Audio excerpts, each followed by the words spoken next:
untuk teman-teman semua.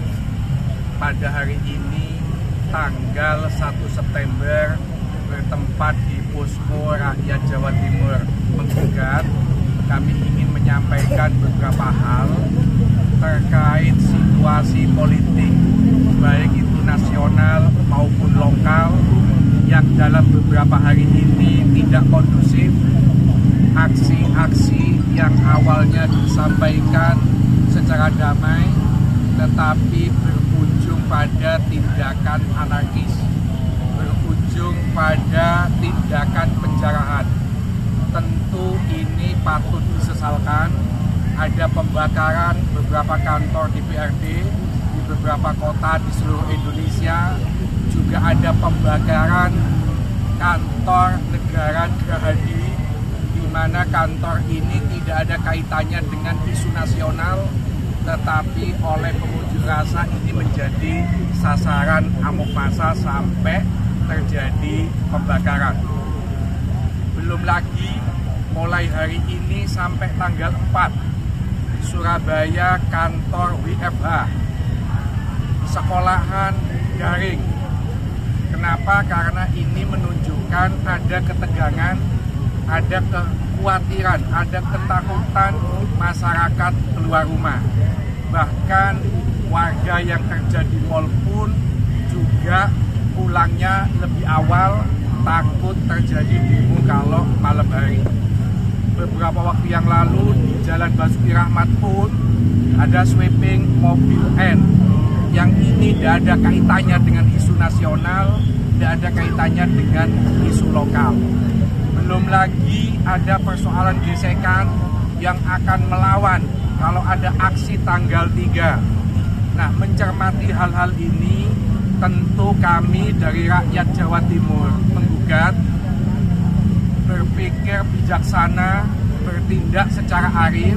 Kalau ini tetap dilaksanakan, maka tanggal 3 akan menakutkan bagi warga Surabaya. Padahal aksi ini tidak hanya diikuti warga Surabaya, tapi seluruh Jawa Timur, dari Sumeneb, Banyuwangi sampai Ngawi, berharap berbondong-bondong untuk datang ke Surabaya supaya Gubernur Jawa Timur membuat pengampunan pajak. Teman-teman, isu kita bukan isu nasional. Kita tidak mempersoalkan soal tunjangan DPR, tidak mempersoalkan gaji DPR yang katanya 100 juta, tidak. Kami rakyat Jawa Timur Menggugat ini membawa 3 isu lokal. 1, pengampunan pajak kendaraan bermotor seperti yang berlaku di Jawa Barat, Jawa Tengah, dan Banten. Isu yang kedua adalah usut tuntas dugaan korupsi triliunan rupiah dana hibah. Isu yang ketiga adalah penghapusan pungli-pungli di sekolah negeri, terutama SMA dan SMK, yang itu menjadi kewenangan dari gubernur. Sayangnya 3 isu ini kita suarakan setiap hari melalui medsos, tidak pernah didengar. Kita berhari-hari, lebih dari 1 minggu membuka posko di sini, disambangi enggak sama gubernur. Baru tadi malam Pangdam datang ke sini, Sekda datang ke sini, dan itu sudah kita sampaikan bahwa keberadaan kita tidak ada niatan apapun untuk membuat Surabaya kacau. Tidak ada niat apapun untuk membuat situasi tidak kondusif, tidak. Kita pengennya aksi damai. Nah, mengingat peristiwa-peristiwa beberapa hari ini, sehingga kami dari Posko Rakyat Jawa Timur Menggugat ini memutuskan menunda untuk aksi tanggal 3 September itu sampai situasi Surabaya kondusif. Kalau sudah kondusif, kita akan menyampaikan lagi. Supaya apa? Ada komitmen bahwa apa yang kita perjuangkan bukan persoalan pribadi, tetapi ini menyangkut kemaslahatan warga Jawa Timur.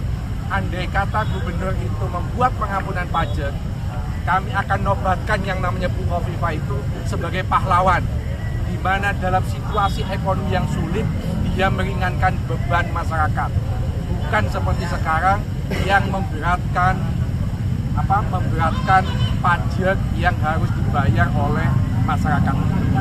Sekali lagi, ini nanti akan ditambahi oleh Mas Musfi maupun Mas Aceh bahwa aksi tanggal 3 September kita tunda sampai situasi kondusif. Baik, terima kasih. Assalamualaikum warahmatullahi wabarakatuh. Pertama, ada pesan penting yang sebetulnya ingin saya sampaikan terhadap publik, terhadap rakyat Jawa Timur, bahwa gerakan rakyat Jawa Timur menggugat ini tidak kemudian menghentikan aksi-aksi, tidak kemudian menghentikan gerakan-gerakan tersebut. Akan tetapi, kembali ingin saya legitimasikan kembali bahwa aksi gerakan rakyat Jawa Timur menggugat ini akan diselenggarakan di momentum yang tepat saat kondisi negara, saat kondisi daerah mulai kondusif. Bahwa saya ingatkan, tidak ada tekanan apapun dari unsur apapun, tidak ada tekanan dari manapun, dari tokoh manapun, bahwa aksi ini kemudian digagalkan atau ditunda. Kami nyatakan kembali, aksi ini ditunda sampai pada momentum yang tepat. Pada momentum yang tepat akan kami deklarasikan kembali bahwa eksistensi gerakan rakyat Jawa Timur menggugat akan terus memberikan kontribusi terhadap Jawa Timur untuk mengawal beberapa poin penting. Yang pertama berkaitan dengan pengampunan pajak, yang kedua berkaitan dengan kasus dugaan korupsi dana triliunan alokasi belanja dana hibah, di mana memang persoalan ini adalah domain Komisi Pemberantasan Korupsi. Namun Khofifah selaku kuasa pengguna anggaran penuh terhadap anggaran dan pendapatan belanja daerah memiliki hak prerogatif dalam menyampaikan, menentukan arah kebijakan, baik itu persoalan pergub, untuk kemudian mengubah tata kelola dana hibah tersebut agar lebih baik. Dan yang ketiga adalah berkaitan dengan maraknya pungli yang ada di SMKN SMA. Tentu ini bukan hanya isapan jempol. Ada banyak keluh kesah yang dirasakan oleh rakyat Jawa Timur hingga kemudian menjadi konten-konten yang terus kemudian kita publikasikan di kontennya Cak Soleh. Mungkin sekian dari kami. Wassalamualaikum warahmatullahi wabarakatuh. Waalaikumsalam.